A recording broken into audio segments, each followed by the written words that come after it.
கேளு. இன்னைக்கு 100 ரூபா கிடைக்கிறது ரொம்ப கஷ்டம். அந்த 100 ரூபாயும் நீ கீழே கிடைச்சிருக்கு. அது யாரோட காசா இருந்தா உனக்கு என்ன? அந்த பணத்தை எடு. எடுக்காத, அந்த வேண்டாம், அது பணத்தை ஒண்ணும் வச்சு நீ இல்ல. சந்தோஷமா ஐஸ்கிரீம் சாப்பிடலாம். கேக்கலாம்.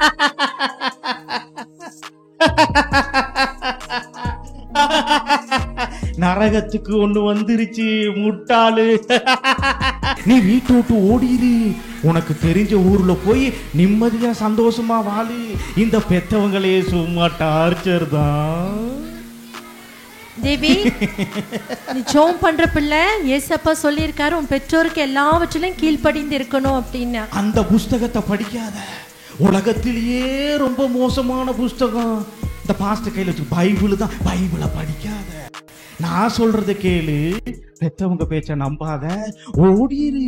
பெற்றோருக்கு கீழ்ப்படிந்து இரு தேவி, அதுதான் வாழ்க்கை. ஒரு பக்கம் பண்ணுங்குது, ஒரு பக்கம் பண்ணாதாங்குது. இந்த வாலிப வயசுல எனக்கு இந்த சோதனை தேவையா? ஆனாலும் நான் பைபிள்ல படிச்சிருக்கேன், பெற்றோருக்கு கீழ்ப்படியறதுதான் அப்பதான் நான் பரலோகமும் போவேன். இந்த சாத்தானோட சத்தத்தை நான் கேட்கவே கூடாது. அப்பாலே இப்போ சாத்தானே நான் இன்ட்ரெஸ்டா இருக்கு. ஸ்டூடெண்ட் எல்லாம் சேர்ந்து வாத்தியார் மண்டையில கல்ல போடுறாங்க. இதெல்லாம் பாரு, இதுதான் தேவை. அங்க பாரு, அந்த டிவிய பாரு. அந்த டிவில அவர் படம் போட்டிருக்கு.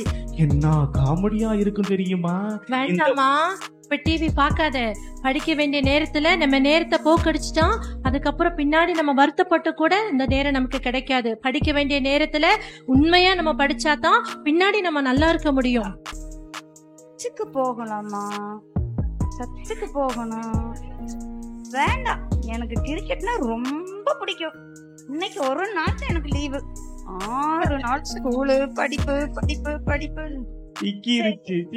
வேண்டாம் வேண்டாம், பாஸ்ட் திட்டுவாங்களே.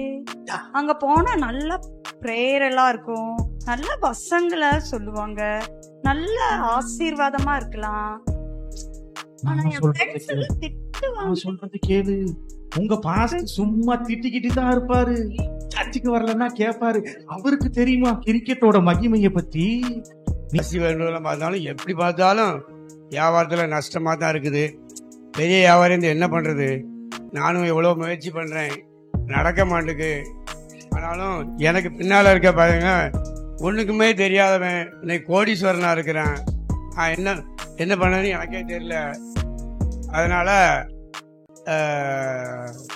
என்ன பண்றதுன்னு இதுல ஐசப்பா காப்பாத்துவாங்களா நான் யோசனை பண்ணிட்டு இருக்கேன். எனக்கு பின்னால வந்து கோடீஸ்வரன் ஆயிட்டான். நான் இன்னைக்கு 0ல இருக்கிறேன். என்ன இந்த உலக பிரகாரமான அழகெல்லாம் வேண்டாம். நம்ம உண்மையா ஆண்டவருக்கு இருக்கும்போது நம்மளுடைய இருதயத்தை தான் ஆண்டவரை பார்ப்பாரு. நம்ம வெள்ளையா இருக்கிறோம், கருப்பா இருக்கிறோம், நெட்டையா இருக்கிறோம், குட்டை எதையும் ஆண்டவரை பார்க்க மாட்டாரு.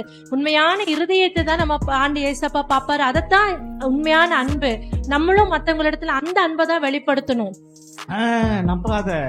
இந்த உலகம் வெள்ளையா இருக்கிறவனை தான் மதிக்கும், கருப்பா இருக்கவனை கண்டா துரத்தும்.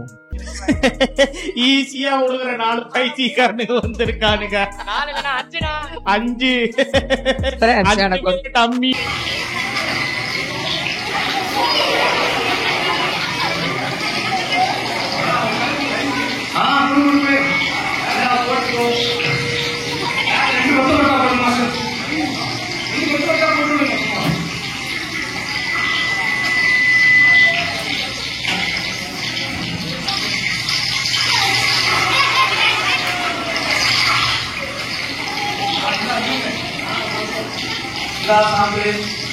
என்ன பரவாயில்ல, வேற லெவல். ரெசிபி கேட்டுக்கலாம்.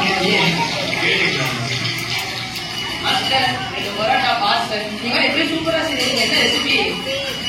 அது ஒரு ஸ்பெஷல் ரெசிபி போடுறோம். யாரும் சீக்கிரம் வெளியே சொல்ல மாட்டாங்க. என்னப்பா ஜாலியா பூரி பரோட்டா போட்டு சந்தோஷமா இருக்கீங்க. நீங்க நிலைமையை பாருங்களேன். தம்பி, பூரி குஸ்து வர வைக்கிறது எவ்வளவு கஷ்டம் தெரியுமா உனக்கு?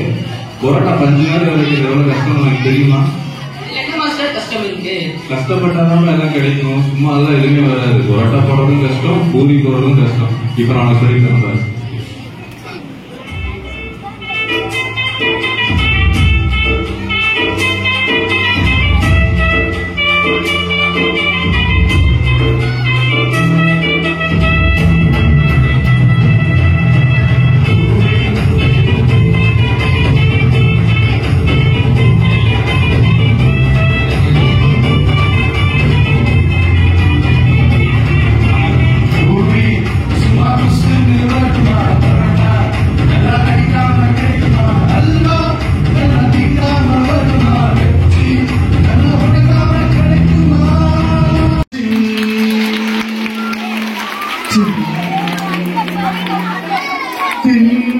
தேவி பாத்தீங்களா? பார்த்து வச்சுக்கோங்க.